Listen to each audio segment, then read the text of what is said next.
نحمده ونصلي على رسوله الكريم. أعوذ بالله من الشيطان الرجيم. بسم الله الرحمن الرحيم. رب اشرح لي صدري ويسر لي أمري واحلل عقدة من لساني يفقه قولي واجعل لي وزيرا من أهلي. ربي يسر ولا تعسر وتمم بالخير وبك نستعين يا فتاح. ربي زدني علما. ربي هب لي حكما وألحقني بالصالحين. ربنا آتنا في الدنيا حسنة وفي الآخرة حسنة وقنا عذاب النار.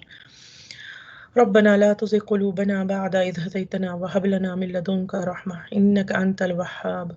ربي أوزعني أن أشكر نعمتك التي أنعمت علي وعلى والدي وأن أعمل صالحا ترضاه وأصلح لي في ذريتي إني تبت إليك وإني من المسلمين. ربي إني لما أنزلت إلي من خير فقير. ربي إني لما أنزلت إلي من خير فقير. ربي إني لما أنزلت إلي من خير فقير. آمين يا رحمة الراحمين. Assalamu alaikum wa rahmatullahi wa barakatuhu. Once again, Alhamdulillah, we are on in the last part of Surah Baqarah, and today we are going to talk about ayah number 284 and 285 of Surah Baqarah. We'll probably continue with 285 in the next class as well, inshallah ta'ala. But we'll try to do whatever we can and just get introduced to the ayah. And these ayat are the meanings, the word meanings are easy, very easy to understand, but the meanings are very, very deep and they're very profound. And these are the ayat in which more than just understanding the word meaning, when we understand the implications and when we understand it, like basically the more heart we use to understand these ayat, the more Allah Ta'ala will, inshallah Ta'ala, we hope and we pray that Allah Ta'ala will open our hearts to them, because they are so deep that we could spend our whole lives and that would not be enough, let alone a few hours here and there. But whatever Allah Ta'ala gives us, inshallah, and may Allah Ta'ala bring us to these ayah again and again and help us to internalize them. So we'll start with the word by word meaning. Ayah 284. أعوذ بالله من الشيطان الرجيم. بسم الله الرحمن الرحيم. لله ما في السماوات وما في الأرض وإن تبدوا ما في أنفسكم أو تخفوه يحاسبكم به الله فيغفر لمن يشاء ويعذب من يشاء والله على كل شيء قدير. Lillahi, to Allah. So there are two words, li and Allahi. They combine to become lillahi. So to Allah, ma, whatever, fi is in as-samawati, the heavens, the skies. It's a plural, samawat, right? So atin, or here because of al, as-samawat, it's a plural. So whatever is in the heavens or in the skies, wa ma, and whatever fil ard is in the earth. So to Allah belongs whatever is in the heavens and whatever is in the earth. According to the grammatical construction of this ayah, see, we could say something like whatever is in the earth, or heavens and the earth, belongs to Allah.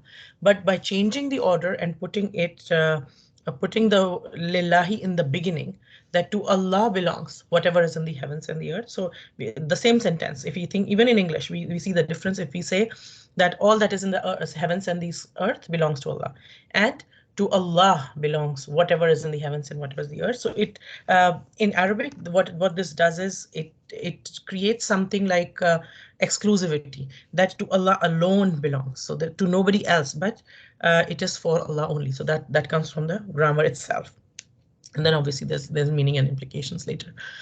Wa in, and if, tubdu, you disclose, ma fi, whatever is in, anfusikum. Anfusikum from nafs is a self, and anfusikum, yourselves. So in your own nafs is whatever is in your nafs, and kum refers to all of you. So for, Allah subhanahu wa ta'ala is addressing us by saying that, and if you disclose what is in yourselves, aw, or tukhfuhu. Right, khafi is something that is hidden, right? Something, so tukhfu, or you conceal it. It going back to that whatever is in your yourselves, right? Who is going back to fi anfusikum, whatever is in your yourself or your hearts, or you conceal it. Yuhasibukum, that Allah will call you to account. Allah will take your hisab to take account of something. kum for all of you. So yuhasibukum, Allah Ta'ala will call all of you without exception, each one of you, Allah Ta'ala will call you to account.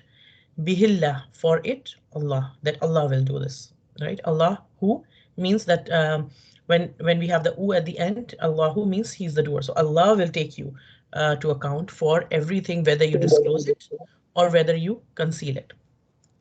فَيَغْفِرُ, then He will forgive, liman, to whoever, yasha'u, He wills. Sha'a, like we say, masha Allah, right? So it is by the will of Allah. And we say, insha Allah, meaning that if Allah wills, I will do this. So like sha'a, it refers to will and then liman yasha'u, to whom He wills, wa yu'adhibu, and He will punish. Azab, we learn azab in many places. Azab is punishment, right? The punishment, and mostly it refers to the afterlife, but also punishment in this life too. وَيُعَذِّبُ, and He will punish مَن يَشَاءُ, whoever He wills. Wallahu, and Allah subhanahu wa ta'ala, ala, upon, kulli, every, shay'in, thing, qadir, is all powerful. Qadir is on the pattern of fa'il, like we learn rahim, something that has continuity in it, something that never goes down, something that is always at a certain level and it's continuing. It has so qadir is, He's all powerful, He has all the power, and His power is kind of the kind of power that never goes down, that never goes less, right? So any other power that we encounter has its peaks and valleys, but the power of Allah subhanahu wa ta'ala, He is all powerful, He has all the power, and all the power that He has, it never goes down, it always stays up. It is coming from the pattern of this world, Qadir. So here Allah Ta'ala is telling us in this ayah, to Allah belongs whatever is in the heavens and whatever is in the earth, whether you show it, what is within yourselves, or whether you conceal it. Allah will bring you to account for it. Then He will forgive whom He wills, and He will punish whom He wills. And Allah is over all things competent. And the next ayah, 285. آمن الرسول بما أنزل إليه من ربه والمؤمنون كل آمن بالله وملائكته وكتبه ورسله لا نفرق بين أحد من رسله وقالوا سمعنا وأطعنا غفرانك ربنا وإليك المصير. Amana, believed, and who believed? Ar-Rasulu, the messenger. And the messenger, by the al here, refers to the messenger, right? Makes it khas. It is referring to the messenger as in the Prophet sallallahu alaihi wasallam. So Amana Rasulu, the messenger believed, bima, in what, unzila, was revealed, ilayhi, to him. So the messenger believed in what was revealed to him, mir rabbihi, from his Lord. What was revealed was mir rabbihi, from his Lord. Rabbihi, Rabb is Lord, he is his. So rabbihi, his Lord. Wal mu'minun, and the believers. And the believers did what? Believers did the same thing. So the Rasul believed in what was revealed to him from his Lord, and the believers believed in what was revealed to the Rasul from his Lord. Kullun, all of them, meaning all the believers as well as the Prophet. All amana, believed, billahi, in Allah subhanahu wa ta'ala, wa malaikatihi, and his angels, wa kutubihi, and his books, wa rusulihi, and his messengers. La nufarriku, they do not make a distinction, they don't make a farq, they don't divide, they don't put distinctions in between, between ahadin, any, mir rusuli, of the messengers. So from all the messengers of Allah subhanahu wa ta'ala, the believers, what they do is first they believe in everything that Allah ta'ala tells us, first in Allah subhanahu wa ta'ala, then the angels, the books, the prophets, and they do not make a differentiation, or they don't make distinctions amongst the prophets of Allah, because they're all His prophets. وَقَالُوا, and they said, meaning the believers, all of them, qalu goes back to all of them, meaning the Prophet sallallahu alaihi wasallam and the believers. Qalu, and they said, Sami'ana, we heard. Na refers to we. Sama'a is for hearing. So we heard. Wa ata'ana, and we obeyed. So it'at from this word means to obey, but to obey with happiness. That is with contentment, with feeling content with that obeying. That is the meaning contained within ata'ana, right? So the root of this goes back to ata'ana, shows us that we obey. So the people, the believers and the Prophet sallallahu alaihi wasallam, what are they saying? They heard, they say that we heard and we obeyed, meaning, Ya Allah, we are willingly obeying you. We are happy to obey you. When we hear your command, we are happy to hear it and we are happy to rush and to obey it. غفرانك. غفرانك. Ghafara, we know to grant forgiveness for something that was done. غفرانك now here refers to us. So غفرانك ka refers to you. So here it's three words basically combined into one. غفرانك ka referring to Allah subhanahu wa ta'ala. So the believers are saying, Ghufranaka, Ya Allah, you forgive us, right? Now for us. So Ghufranaka, grant us your forgiveness, right? Ghufranaka, your forgiveness. Rabbana, our Lord, wa ilayka, and to you, al-masir is the return, right? So Ghufranaka in a grammatical sense, it is your forgiveness, right? So we are asking for your forgiveness. Kufrana and ka is attached to it, so it is your forgiveness. And usually when we say something like that, Ghufranaka, we say, if we were talking in a normal, in a day-to-day speech, when we say something like we are seeking something from somebody, we'll say something like, I want to have this, right?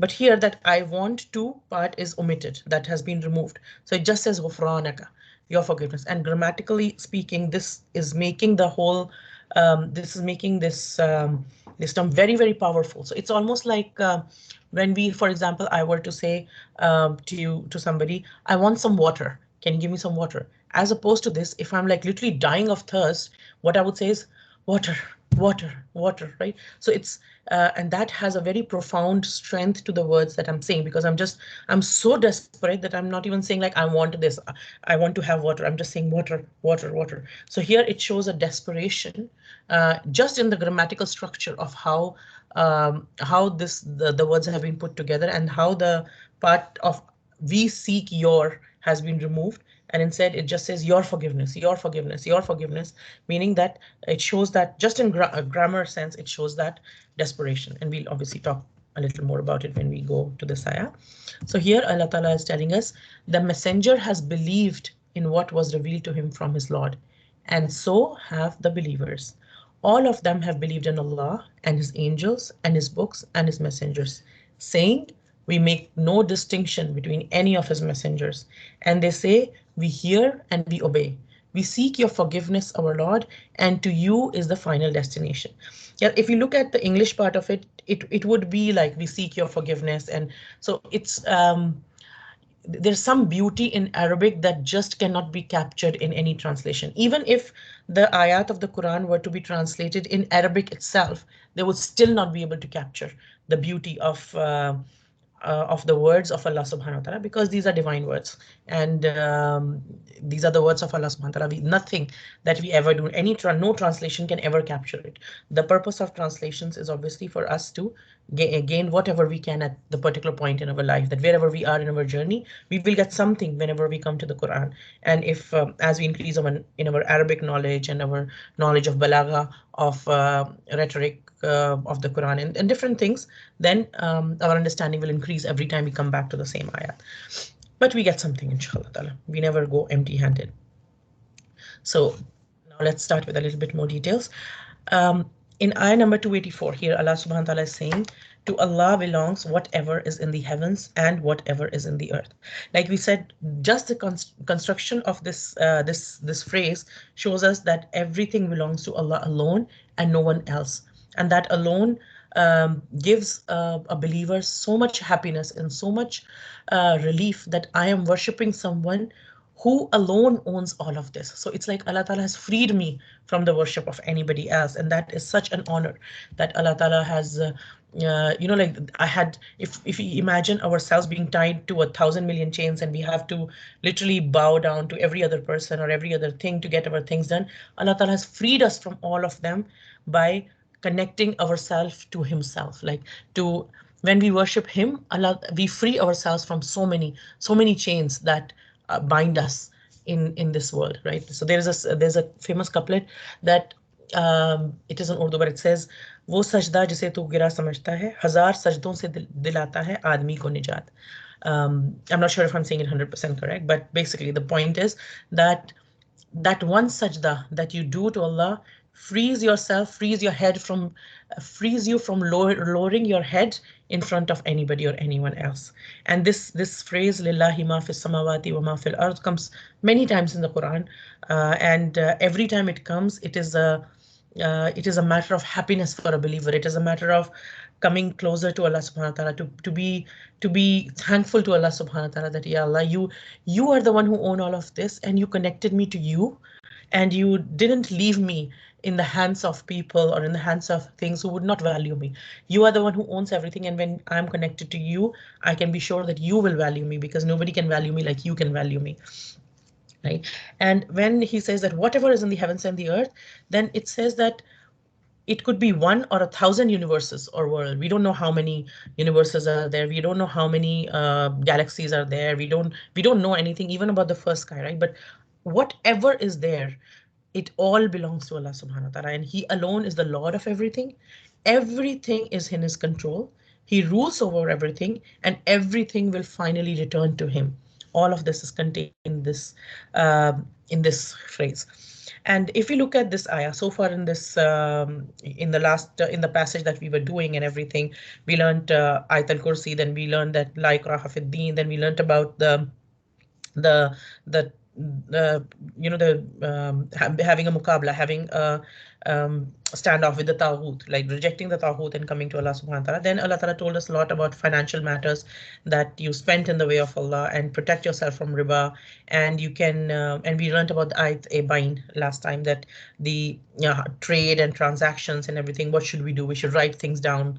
We should have things. And then he told, and then we were told that if you are called for witness, then go and give witness. And then if we see this ayah from continuation of that, that whatever you disclose or whatever you keep hidden, Allah knows all of it. So in continuation from that ayah, if we look at it like that, then it flows in the sense that whether when you're called for to give a witness, then whether you say the witness correctly or you hide something. You're not supposed to hide the witness, but if you hide it, then Allah subhanahu wa ta'ala knows what you're doing. So it connects, this ayah connects very well to the previous passages, what we have been studying. Lillahi ma fi samawati wa ma fil ard. That there's Ayat al-Kursi that we learned about the power of Allah subhanahu wa ta'ala and all those things. And then we learned that don't hide things within yourself. And even if you hide, then Allah knows, right? So it connects very well to the previous passages. And it also, at the same time, and this is one of the beauties of the Quran and the structure of the Quran, which is a whole another study. Inshallah, one day we will get to that study. Bismillah.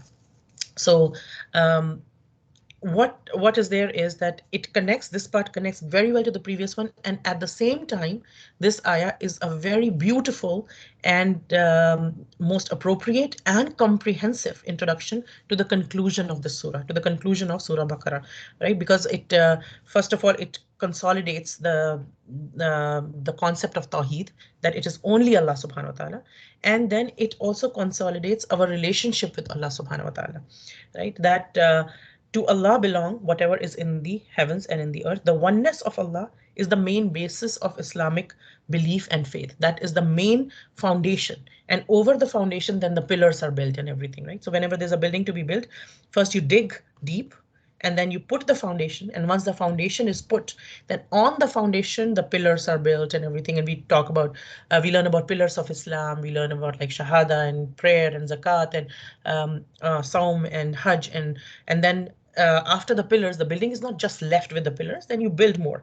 Pillars are meant to support more things. And then we build our building of Iman with our good deeds, and more we keep coming back to Allah subhanahu wa ta'ala. We keep learning about Allah subhanahu wa ta'ala through halakas, through different means, through coming back to the Quran, through learning about hadith, through different scholars that we can benefit from their knowledge and things like that. We keep renewing our faith, and we keep doing our good deeds. We keep trying to stay away from harmful deeds. We keep building on our Iman in different ways. But the foundation, the very foundation is Tawheed. So here in this ayah, it is like we've learned so much in Surah Baqarah, and then it is all tying together, and it's also coming to a very beautiful conclusion with our consolidation of our relationship with Allah subhanahu wa ta'ala, to understand that He owns everything. And when we have full conviction about somebody or something's ownership, then we let go of uh, our own claim to those things. If you understand, for example, if I really understand that something belongs to someone else, let's say, for example, there's a pen, I'm sitting in a class, and there's a pen that I borrow from my fellow student, or there's a pen that the teacher gives us for a little while. Okay, this is the test. These are the pens that you have, and you use it, and then you have to give them back and everything. Once I internalize that this does not belong to me, it belongs to someone else, and I'm using it, but I'm using it only with the permission of the owner, then the way I'm going to use it will change, because this is not mine anymore. If it was just mine, or if I was not bothered that it belongs to somebody else, then I'll just use it whichever way I want to use it. I might even like press too hard, break it, or I want to play with it, fidget with it, or I might like just put it on my ear, behind my ear or something, while I'm looking at the paper, so this and that. But if I know and I understand, I internalize it that this belongs to somebody else, then I'll be very careful about how I'm using it. And also when I know that this whoever has given me the pen is watching me, like for example, the teacher is there and the teacher gave the pens to the students, and then the teacher's watching you while you're doing your test, the teacher's moving around and watching you, and you see the teacher watching you. At that time, you won't pick up the pen and start playing with it or breaking it or doing things like that, right? It is about understanding, and that is the key message of this ayah, that we understand and we internalize the milkiyat of Allah subhanahu wa ta'ala, the ownership of Allah subhanahu wa ta'ala. And when somebody feels this milkiyat, feels this ownership of Allah subhanahu wa ta'ala, then that person cannot be heedless anymore, right? Then the every blessing that we have in this world, the way we use it will change, the way we benefit from it will change, right? And similarly, this thought will remind us that I'm in this world, but I belong to Allah subhanahu wa ta'ala as well. I have been provided with things and people and resources, but these people and things and resources are not mine as well. They belong to Allah subhanahu wa ta'ala as well. In fact, it's not just me and my things, everything in the skies and the heavens and the earth, everything belongs to Allah subhanahu wa ta'ala. So what does that mean? Like, so for example, if we were to ask a small child, okay, yeah, when we ponder over the seas and the skies and the creations in it, then it opens our mind more and more. So for example, if you're asking a small child, what is the sky? And a small child will say, oh, a sky, this is, whatever above us, and it's blue, and that's the sky. And if we think about ourselves, if you were to ask somebody of our age and somebody who's been through an education and science and all those things, we've heard things and we've seen things and everything, and we've learned about these things. When we are asked, what is the sky? Then we say, it is the atmosphere, and there's so many layers to it, and there's like these gases to it, and there's outer space, and there's like human beings have traveled up to this and this, and you need this much gravity, there's so much gravitational force, and this, and this in the space, there's so many stars and galaxies and universe. We will say that we have so much knowledge about this, but whatever knowledge we have is also a very small knowledge. It is also just like a small child saying the sky is above, which is blue. It is in a similar way, it is a very small knowledge still, right? So when we say that the creations, all the creations in the water or the earth or sky, we also, while we are saying it, we also need to internalize that we know very little. Even though we know a lot, whatever we know is still very little. And Allah subhanahu wa ta'ala owns everything that we know, and He owns everything that we don't even know exists. With all the human history of technology and science and all the things that we have discovered and human experiences and whatever we have seen and experienced and learned and everything combined of the whole human history and the current and the future, whatever we are going to learn about in the future in human history, not just my life or your life, but the life of generations to come, still all that knowledge will be very little still. And Allah subhanahu wa ta'ala owns all of that, and He owns all of that which we will never even come to know until He tells us, right? And along with that, When we understand this, when we internalize this, then the next thought automatically comes that if whatever I have is not mine, if I don't belong to myself, if I belong to somebody else, that means I'll be accountable for it.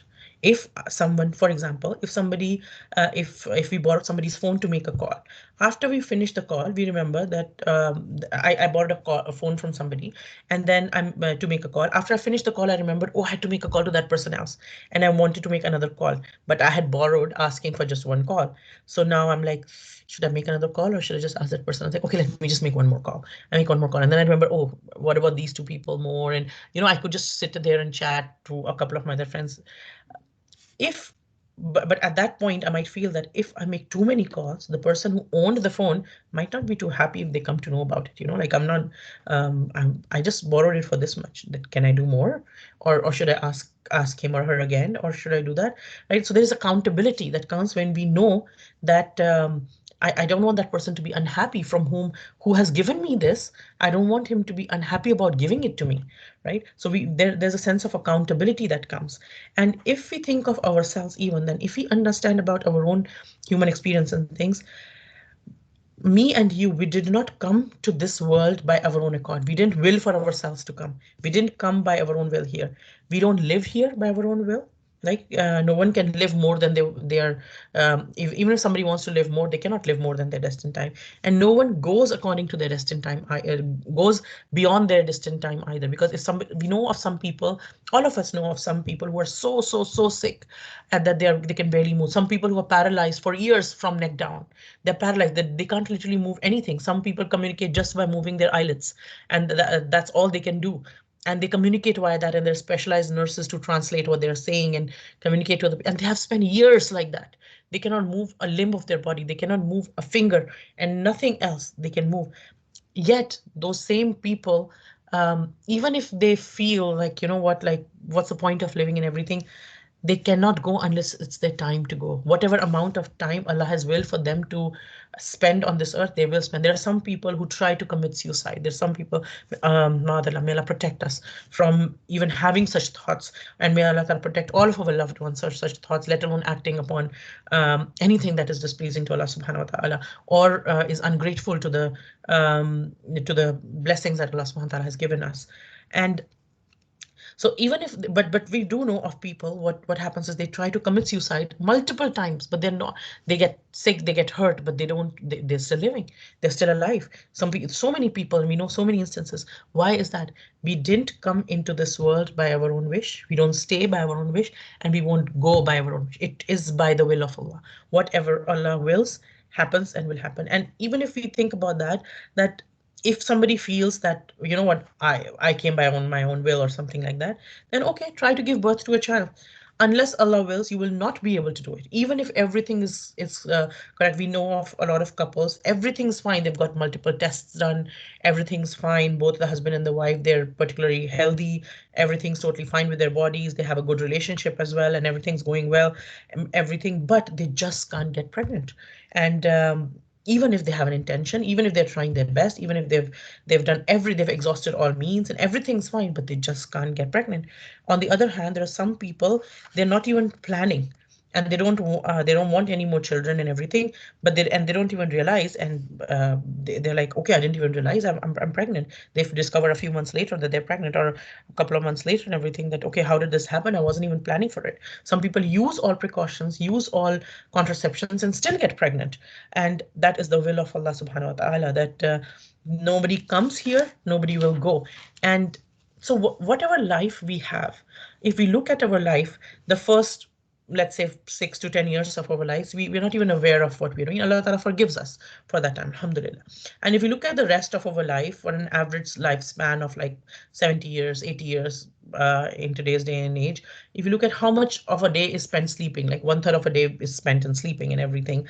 And so if we look at the time that we are awake and mindful and we act in our things, it's a very short time actually in our life. If you so there are people who have calculated it to, like, it's actually like just equivalent to 30 to 35 years of what we are doing things mindfully. And everything. And what Allah Ta'ala is telling us, just this little time that you have in which you're control of whatever little control we have, whatever control Allah Ta'ala has given us, He's given us limited control over what we do and a limited choice of what things we do.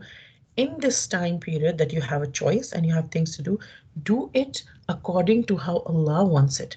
Do it according to what pleases Allah subhanahu wa ta'ala. Live it by according to His guidelines. And whether you do it or whether you don't do it, Allah Ta'ala knows and He will take you into account. And here, one thing to understand is hisab, the difference between hisab and azab, right? There's muhasaba and there's azab. There's two things here. Hisab is something that each one of us without fail will have a hisab. We will be called to account. We will have a hisab, right? And from hisab, for example, we can think of it like a police stops someone, a police car that they stop someone. They have like a checkpoint and they're checking everyone. So they're going to stop everyone and they are going to check their papers and everything because they're making some checking or something, or let's say a border control, and they're when you're crossing a border, they're checking things, they're checking the documents and everything. The checking is going to happen. That is definitely going to happen for each and every person. Right, and we can imagine like a policeman stopping us and asking us for papers, for example. All these things, they're hisab, they're being checked. Azab is the punishment. So although everybody is checked, but there's some people who are punished, some people who are caught by the border control and they know you're carrying something you should not be carrying, it's illegal, and you'll be imprisoned or fined or something for it, right? That's a azab, that's a punishment. So hisab, a believer as well as a non-disbeliever, everybody is going to have a hisab, right?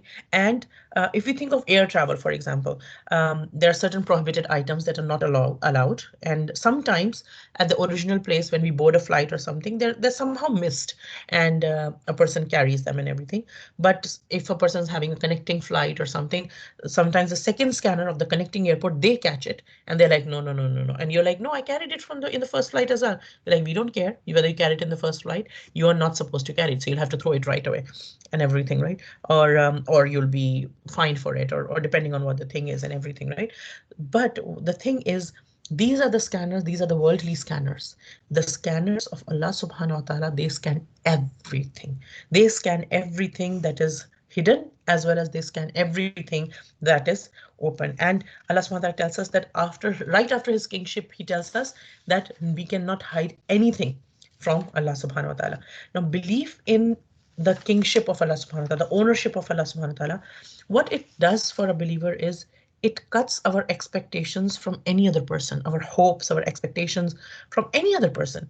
And even if we want something like, say, from our husbands, from our children, everything, then what we realize it, if Allah wants, only then He will put something in the heart of my husband and he will listen to what I'm doing, what I want, and he will do the thing that I want him to do. If Allah Ta'ala puts those thoughts and those feelings in my children, then they will become the coolness of my eyes. If Allah Ta'ala puts that thought and that drive in people around me, then they will love me. Otherwise, they won't love me. Otherwise, they won't take care of me. Otherwise, they don't. So it is in Allah's hands. So whenever we want something, right?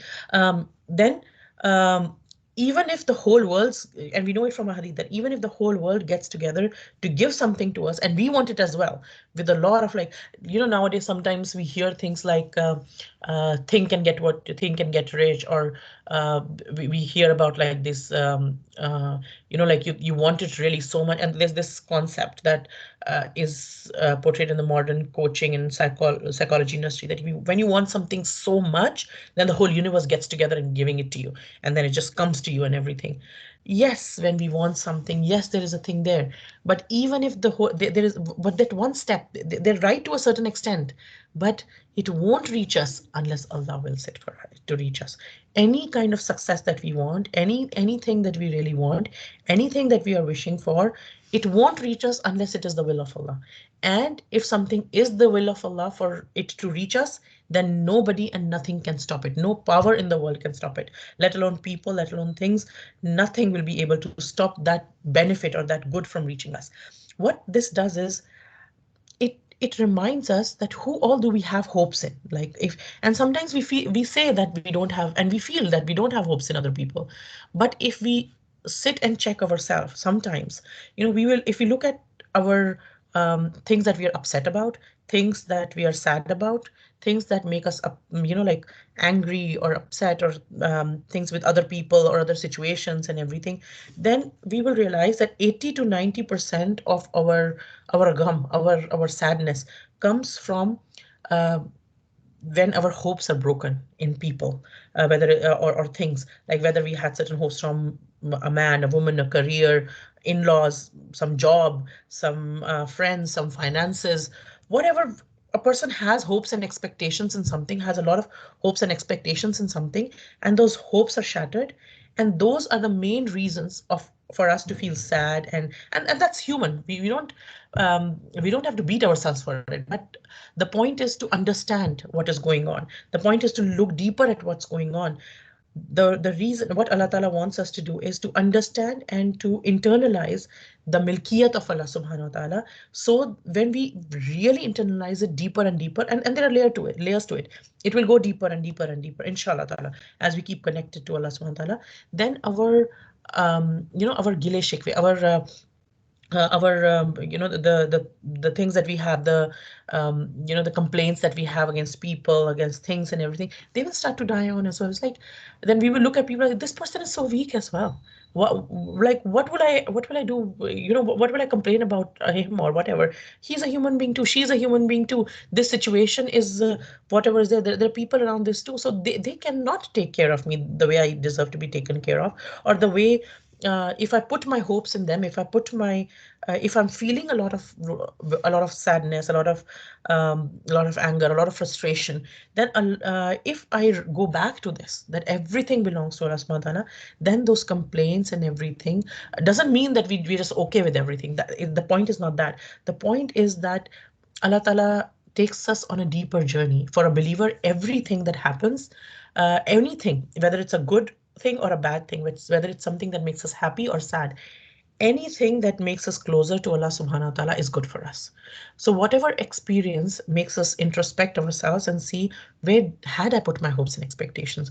Was it in somebody or something other than Allah Subhanahu wa Ta'ala? If I had put my hopes or expectations somewhere else and they were broken, which led me to get closer to Allah Subhanahu wa Ta'ala, then that whole situation was good for me. Allah Ta'ala had put that care in that for me, because it made me get closer to Allah Subhanahu wa Ta'ala. And another thing that happens to a human or to a person who internalizes this is, then no matter what we get, such a person gets who has internalized lillahi ma fis samawati wa ma fil ard, then what happens is, no matter how much of things I get and everything, I won't get proud, because I was like, this is whatever I have. I might have knowledge, I might have information, I might have wealth, I might have connections, I might have some power, I might have like I might be saying words or things, I might be able to give my time to somebody, and somebody might be feeling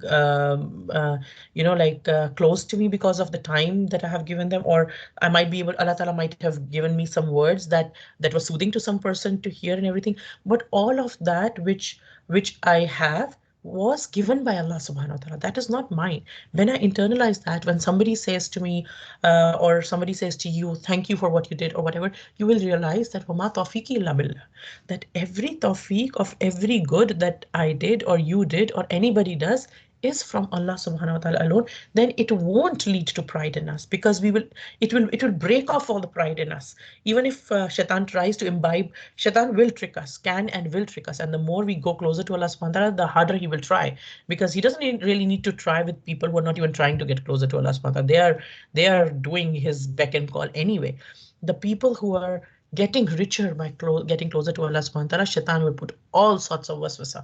He will do all sorts of things.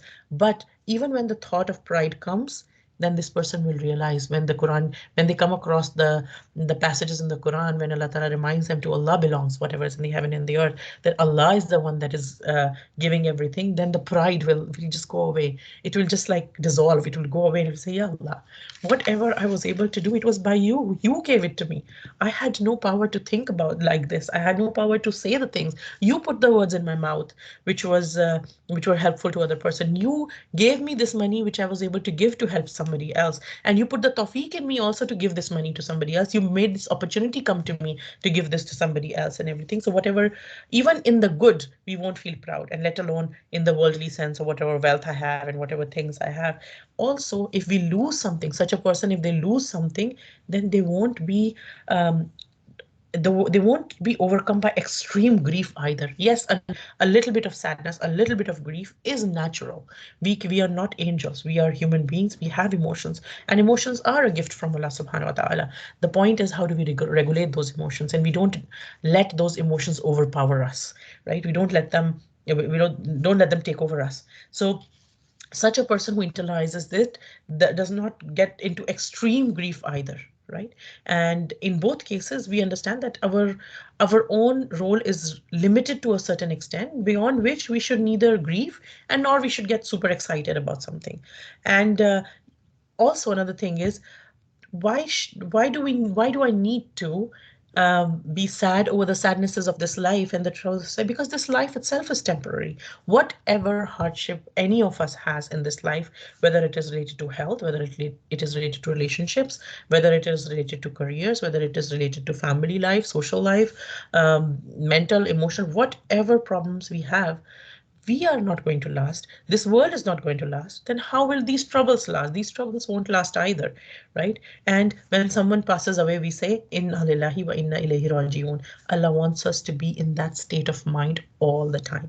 When we belong to someone, our behavior, eating, clothing, everything changes and we get happy. Like, for example, there's a newlywed couple. What happens is, when they make a commitment to each other, their behavior changes. There's a newlywed bride and everything. She tries to dress up in a way that pleases her husband. She tries to cook things. She tries to talk in a way, and a lot of it is even unconscious, because she's so much in love that she wants to please her husband. She behaves in the certain way. She eats whatever he's eating. She'll be like, no, no, no, no. Even if she doesn't like that dish, she'll be like, no, no, no, I like it. I'll eat with you, and I like it as well, and everything. And she'll eat it. Everything will change. She adapts to the new family, new ways of doing things, and everything, because she's so much in love, and because she has this, like, she wants to please him, right? Similarly, when we know that we belong to Allah, we're going to return back to him, we understand that we increase and increase in love for him. As our love increases, so does our feeling of wanting to please him increases, right? And the one who has full conviction that he or she belongs to Allah subhanahu wa ta'ala, and he's going to go back to him, then we have a kind of happiness and contentment in the heart that cannot be taken away, right? It is like you feel you've got so much, and you understand how much you've got. And it is true, we have got so much. Because, for example, if you imagine there's a girl who belongs to a family that was life was full of struggles. Getting two times of meal was hard, right? It was just like they would get one meal one time a day, and that too would be like very hard to get and everything. And even the life general was very, very hard, financially and everything. And now if the same girl gets married to the richest and the kindest and the most loving person in the town, like, she has riches, and at the top of it, she also has a husband who's very loving, very caring, and very kind. And he's so well off and everything. Now her life totally, like, changes from something. Now she would keep looking at each of the thing and think again and again, is this all really mine? Like, really, is this mine? Like, she would feel so happy that she would be like, her happiness would be a lot, and she would be like, this is so much. And I was in so much of poverty. I was in so much want, and I was in so much, there were so many hardships. Although at that time it felt like this is the routine of life, it didn't feel like I was in so much hardship. But now that I have got this wealth, I realize that that was a hard life.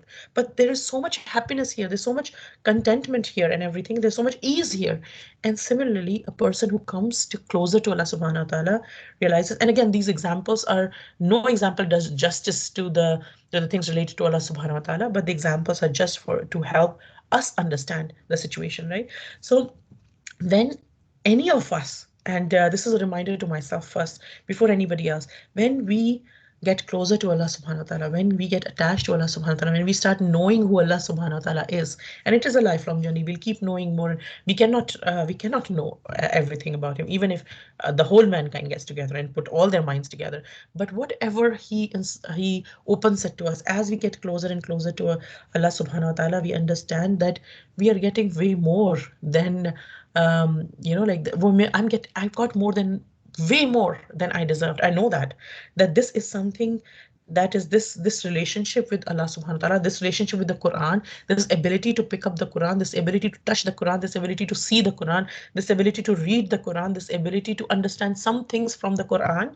This is something which is such a huge blessing when a person realizes that this is purely a gift from Allah subhanahu wa ta'ala. I could not, even if I had done 50 million good deeds and like gave charity, everything I owned, I was giving in charity, I was doing good deeds left, right, and center. Nothing I did in my life would still be enough, even if I did the best deeds of all humankind on the planet at the moment. Even that would not be enough to pay to a compensation to make me eligible for this blessing that Allah Ta'ala has given us. This blessing of Islam, this blessing of the Quran, this blessing of feeling closeness to Allah subhanahu wa ta'ala, this blessing of knowing Allah subhanahu wa ta'ala, that is a huge, huge, huge blessing. Right. And so anybody who gets to that stage to internalizes that I belong to Allah, I am Allah's, like I have become someone who belongs to Allah subhanahu wa ta'ala, then the kind of happiness that is gained by such a person, that the kind of happiness that is gained by someone who is attached to this book, the kind of happiness that a person gains who works for the sake of Allah subhanahu wa ta'ala and his deen, others cannot estimate this happiness. Others cannot understand this happiness even. Because what happens is this, if we look at our life, our being, we are composed of two things, right? We are composed of a body and a soul. Our body is made of mud, of this earth, and it desires things of this earth, of this dunya. It rushes towards that. But our soul is from Allah subhanahu wa ta'ala. And our soul gets contentment only when it connects to Allah subhanahu wa ta'ala. It doesn't get peace anywhere else. Oh, we can find there are human beings who try to find this peace everywhere else. People who are super rich, yet they're on drugs and they have to take sleeping pills to sleep every night, and many of them commit suicides. In a worldly terms, we will see that they have everything, and then one day we are shocked to hear, okay, this person was a comedian, this person was this, he was making everybody laugh, and he's super rich and he's got the riches of the world at his feet, yet he committed suicide. How did that happen?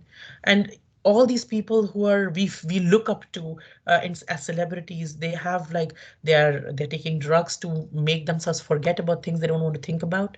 They find it hard to cope with whatever they have and everything, as opposed to that a person who has literally next to nothing, who is living in a hut in a slum somewhere, and he sleeps peacefully without any sleeping pill, when he just believes in Allah subhanahu wa ta'ala, when he connects, when his soul is connected to Allah subhanahu wa ta'ala, the kind of happiness, the kind of contentment that happens with that is unparalleled. What happens when this feeling happens? It becomes easy to do good deeds. The same things that other people might find hard to do those good deeds, Allah Ta'ala makes it easy for this person to do these good deeds. This person, Allah Ta'ala makes it easy for this person to refrain from sins, to stay away from sins, to like, no, I won't do this, to have this one commitment. Allah Ta'ala makes it easy for such a person. Allah Ta'ala makes it hard for shaitan. Shaitan will still try, but Allah Ta'ala makes it hard for shaitan to overpower this person. This person starts recognizing signs of Allah subhanahu wa ta'ala all around them. These people, they run away from Allah, the dunya, towards Allah subhanahu wa ta'ala. And what happens? The dunya runs behind them then. They run away from dunya and the dunya goes after them, and dunya keeps coming to them, and they're like, I don't want it, but it keeps coming to them, and it's like, okay, utilize it in whatever ways. They won't have to run after dunya so much. The dunya will come to them, right? And getting something of this world does not make them go out of bounds in happiness, because no matter what it is they get, like we said, they're conscious that Allah subhanahu wa ta'ala has given it. It is not actually theirs, and it can be taken away at any time. So for example, a girl borrows, looks at a friend's earrings. She's like, these are so nice, can I try it? These are so beautiful. And she says, okay, yeah, you can try it. But the girl who's trying it, she knows that they will be taken back soon. She has to give it back soon, right? And she has that inside that. So when we say lillahi ma fi samawati wa ma fil ard, listening to this, we need to recognize our Rabb, then we need to love him and obey him and do our own islah, right? And when Allah Ta'ala says that Allah Ta'ala will take you to account for whatever you either hide it or do it. Then the Sahaba, and that is such a beautiful generation they were, that the Sahaba would started shaking in fear. They got so afraid by this thought that they came to the Prophet ﷺ and said, Ya Rasulullah ﷺ, the things that the commands that came before, we are doing it, and the salah, the jihad, the things that we have to do, the things, like the charity, we did hijrah, we did all of these things, and we did all of these things, but the thoughts in our heart, we don't have control over them. What do we do? Ya Allah, ya Rasulullah, we are scared. What will happen, Allah, if Allah Ta'ala takes us to account for the thoughts in our heart, whatever is hidden in our heart, then what will happen to it? We can't control it. We are doomed. What will happen to us? And they were scared and shaking with fear, right? And then if Allah Ta'ala takes account of all of that, then who will be left? Nobody will be left. What will happen to us and everything? And then the Prophet ﷺ said that don't be upset and don't be like the previous people who said, we heard and we disobeyed. Rather, when you hear of any command, even if you feel it is hard, you won't be able to do it or whatever, just say, Samyana wa atana. Just say we hear and we obeyed, and seek forgiveness from Allah subhanahu wa ta'ala, right? And they said that they did that. What they said, Samena Watana, yes, we will take care of what has, we will take care of what is, we understand that a hisab will be taken, and then we can be forgiven. Allah Ta'ala can forgive us, and Allah Ta'ala can punish us if he likes, and he has all power. Nobody can take that power from him. He has that power. And when they said that, then Allah subhanahu wa ta'ala revealed the next two ayat, which is like, which says that basically that they have believed. Allah Ta'ala then confirmed their belief that yes, you have believed, you have done what you were asked to do, and you have believed. The Rasul has believed, and the believers have believed. And then he said that these are the people who say Sama'na wa ata'na, that we hear and we obey with willingly, with happiness. We are happy to obey you, Ya Allah, and we are able to do that. And then Allah Ta'ala also confirmed that yes, you do that.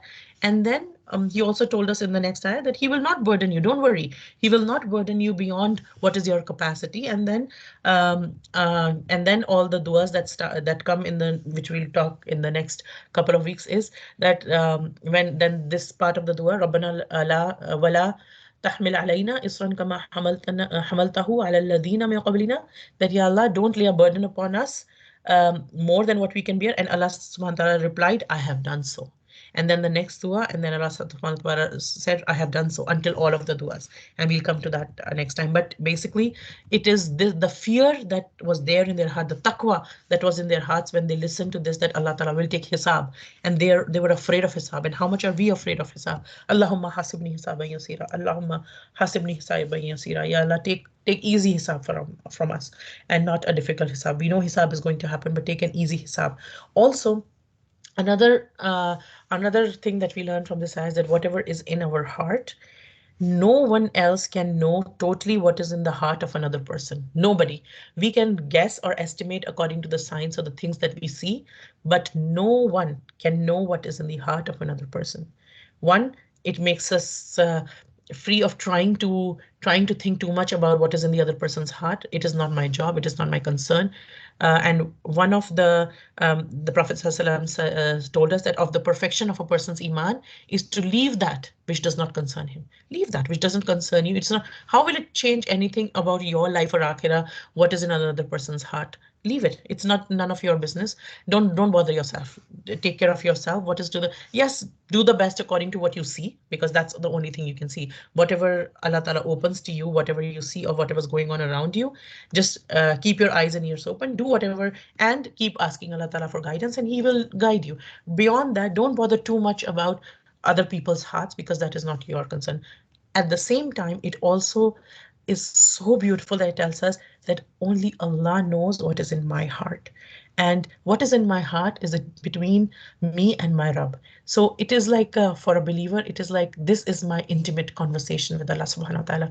Where whatever is in my heart, when I praise Him in my heart, and I don't even tell anybody what I'm praising Him, how I'm praising Him, or when I'm talking to Him, when I'm sharing any pain that I have, and I'm sharing it with Him, and I'm sharing, Ya Allah, this is what happened. I don't want you to punish. I'm not making badua for another person. I don't want you to punish another person, but I'm just sharing this with you because I want, because Ya Allah, I love you. I want to share with you, like, this is what I felt today. This happened. And at the end of the day, when you're talking to Allah Ta'ala, or even during the middle of the day, Ya Allah, this happened, and this hurt me, or this happened, and somebody said this, and it made me so happy. And you're just sharing it with your Rabb.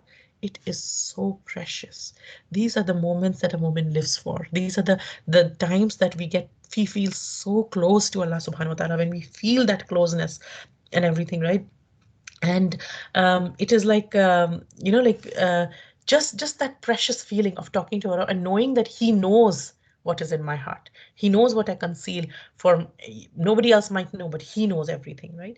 And also for the hisab, we know that um, for a moment when a hisab will be taken, when a believer, and that's how Allah, one beautiful way in which Allah Ta'ala will reward us, which is so like, may Allah Ta'ala make us of one of those people, is for the moment, for the people who have iman, on the day of account, when the accounts will be taken, when the hisab will be taken, Allah Ta'ala will bring the mu'min very close to Him. And on that day, our capacity to see, hear, remember will increase manifold. Allah Ta'ala will remind us of our sins and our mistakes one by one, so much that what we will do is we will start thinking that we are destroyed. Ya Allah, if you were to tell us, even any of us, even the sins, the mistakes that we have done in the past 1 year, that we cannot stand on our 2 feet. And imagine our whole life, whatever we have done, whatever mistakes we have done, Allah Ta'ala tells us of those, and Allah is telling us them one by one. He's telling us everything, and our own memory has increased manifold. Our own capacity to see, hear, and remember has increased so much. And Allah Ta'ala is telling, we are remembering each of our sin, and Allah Ta'ala is showing us that He knows of each and every sin which we didn't even think was things that we said jokingly, or things we said like this, we didn't even realize it was something wrong. Allah Ta'ala will tell us of each and everything, and we will be so, what will happen to us that day? And then Allah subhanahu wa ta'ala will tell a believer that, just as I hid your faults in that life, I conceal your faults in this world. I put a hijab, I put a curtain between you and your faults in that world. I concealed it from people. I kept your honor. The same way today, I forgive you today, and I conceal your faults and forgive you, and I conceal your faults from everyone. So this conversation of a believer that is happening with Allah subhanahu wa ta'ala, it will be in private. Other people won't listen to it. Yes, we have sins. Yes, each one of us will have sins. But how, how for example, in front of our children, things that we did in our childhood which we are not very proud of, if somebody comes to see us, and in front of our children they're saying, although you did this, that was so bad, you did this, that was so bad, we will be so embarrassed. Yes, I know I did this, I'm not so proud of it, but please don't say it in front of my children or people I love and everything. There's a respect and honor. Human beings have this need for respect and honor, and Allah subhanahu wa ta'ala will honor that need for a believer that day, because He will conceal them. He will tell us, He'll take our hisab. But even in taking our hisab, there will be His mercy, because He will do it by concealing it from everyone else. On the other hand, for the kuffar and the munafiqun, their faults will be on the Medane Hashar, on the day of judgment, will be opened, and everyone will be able to see. It is all that filth, everyone will be able to see. And just that, let alone going to the hellfire, just that your all your sins are in the open, and for the whole of mankind to see, just that will be a humiliation in itself. That would be an azab in itself, let alone the azab that is coming after. That is much of a lot of the punishment is that itself. That itself will be a beginning of that punishment, right? And mu'min, why is a mu'min's uh, dealing or hisab hidden? Why does Allah Ta'ala hide it? Because Allah Ta'ala appreciates our iman. because of our iman, because he appreciates our iman so much. Allah Ta'ala is so appreciative that he takes care of our because of our iman, he will protect our honor even on that day. He protects our honor in this life, he will protect our honor then too. And what do we have to do? We have to account for our what is in our heart also tells us. We have to account for our intentions and our designs, that our plannings that take place in our heart. We have to take care of them, right? And on that day everything will come out, so we have to be conscious of that, right? And Allah Ta'ala does not look at our faces or our wealth, but he looks at our hearts and our good deeds, right? And that's why we need to protect our hearts. What is in our hearts, we need to protect that. We need to go to Allah subhanahu wa ta'ala with qalbi salim, right? That's what he wants from us. So you know what other people in this life, what other people can see, we keep it nice and clean and decorated. Like for example, guest rooms and drawing rooms in our homes, they're nice and decorated, as opposed to if somebody had to go to our closets and wardrobes, they're not as clean and well organized and decorated, because nobody's going to see it. It's like if so similarly in our life, sometimes what happens is our outer deeds are sometimes very decorated and very nice, they look very good, they're very nice, but what is in the heart, Allah knows what is inside. Allah knows very well what is deep inside every person's heart. Why is he or she doing what he or she is doing? And when we have full conviction that Allah subhanahu wa ta'ala is looking at our hearts and is going to account for what is there in our hearts, then we will try to keep our hearts pure. Then we'll forgive people.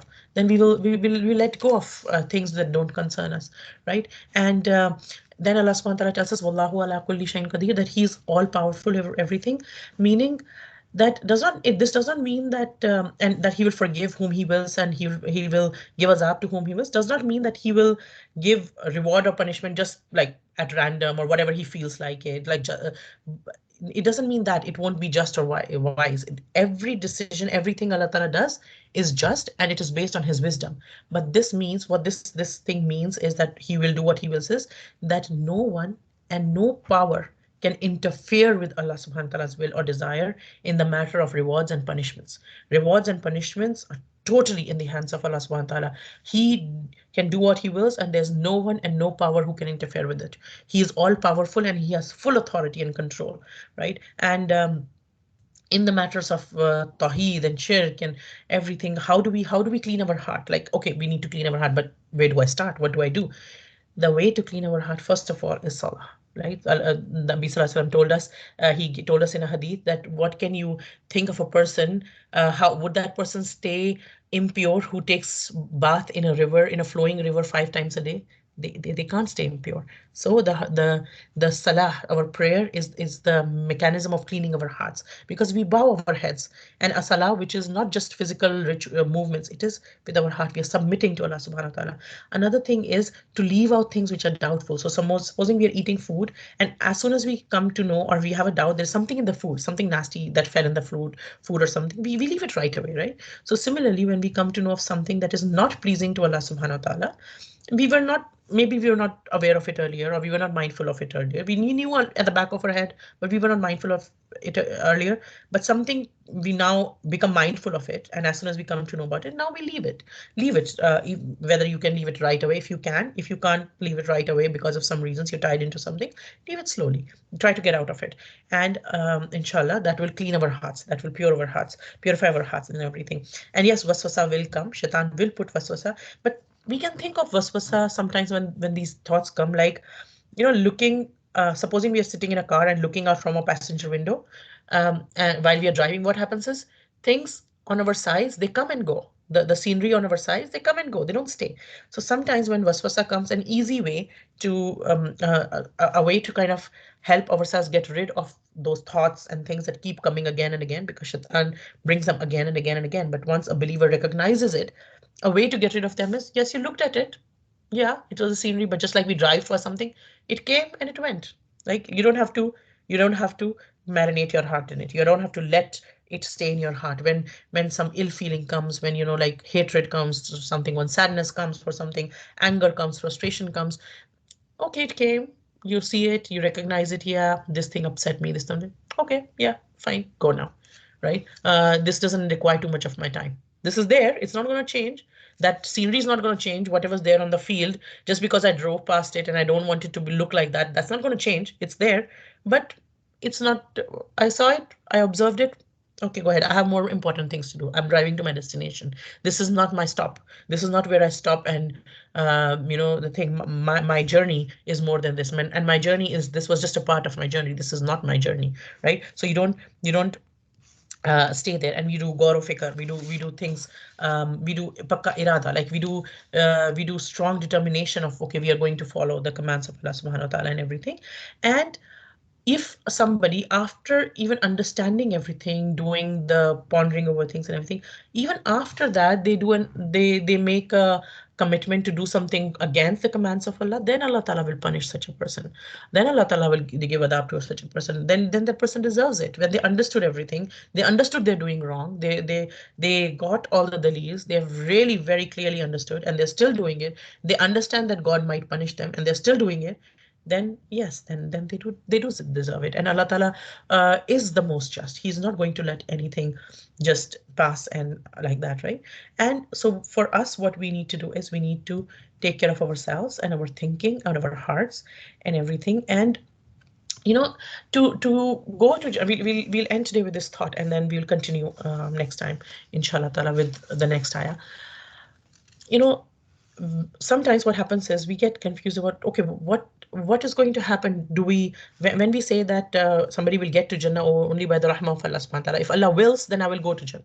Right, fine. Then do I need to do good deeds? Do I need to do all of this? And sometimes people are like, okay, if I do all of these good deeds and I'll get a benefit from it, like then okay, then I'll just get the thing from it. Like, so it's like 5 + 5, I will get 10, that's it. But there are what we need to understand is there are two things that work together. And both the things are needed. There are two parameters, two conditions for us to go to Jannah, right? Of Allah subhanahu wa ta'ala. There is our amal, and there is the rahmah of Allah subhanahu wa ta'ala and the pleasure of Allah subhanahu wa ta'ala. So if you imagine, supposing there's a bridge, there's a river between two cities, and there's a bridge on top of the water between these two cities. Now that bridge opens up. Now we can only pass when the bridge comes, the two sides of the bridge come and they connect, and then vehicles can pass over that bridge, right? So the two things have to connect, right? So what happens for us to reach Jannah is we bring our amal. We believe in Allah subhanahu wa ta'ala. We love Allah subhanahu wa ta'ala. We make our amal. They are little pieces of amal. They're not that huge, but we come to Allah ta'ala with them. We're like, Ya Allah, this is all I could bring. Ya Allah, I know this is meager, but this is what I could bring. Ya Allah, please accept, right? We bring all those little pieces of our amal, which we do it for his sake, and then Allah Ta'ala sends his rahmah, and these two connect, and then we pass over them, right, to reach Jannah, right? So both the things are needed for us. Just our amal is not sufficient. That can never be sufficient. No matter what we do, it will never be enough to qualify for paradise. It will never be enough. We need Allah's rahmah, and Allah's rahmah comes and it accepts our broken little amal that we have done. He accepts that, and he told us in the Quran, other part, he says us that he's written rahmah on himself, right? And he does what he intends, but he has put rahmah on himself, right? But at the same time, he is ar-Rahman ar-Rahim, but he is also al-Adil, right? He does adl all the time as well. So what do we need to do? What do we learn from that for ourselves? What should we do? We do things that call the mercy of Allah subhanahu wa ta'ala, that invoke the mercy of Allah subhanahu wa ta'ala. May Allah ta'ala make us of those people who invoke the mercy of Allah subhanahu wa ta'ala, and who do things that Allah ta'ala is pleased with, who do things that Allah ta'ala accepts. May Allah ta'ala make our hisab easy on the day. May Allah ta'ala make us of those people that he's pleased with. May Allah ta'ala make us of those people who understand that whatever is in the heavens and the earth belongs to him. And may Allah ta'ala make us of those people that when we return to him, that he's pleased with us. May Allah ta'ala, just like he has united us as sisters in Islam in this world, may he reunite us as sisters in Islam under the shade of his throne on the day of judgment. And then once again in Jannatul Firdaus. ربنا تقبل منا إنك أنت السميع العليم آمين يا أرحم الراحمين. السلام عليكم ورحمة الله وبركاته.